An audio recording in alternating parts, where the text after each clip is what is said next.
Pwede ba akong mag-request? Ano yun? Baka pwede ko malaman kung may pag-asa ako sa'yo.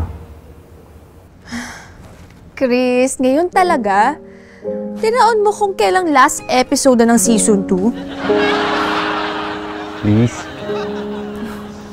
Chris, alam mo naman, di ba? Siyempre gusto kong manggaling sa'yo. Ayoko namang umasa ako sa wala. Chris, hindi naman kita pinapaasa eh. And yes, may pag-asa ka. Yes. Eh, ba't di mo pa ako sagutin?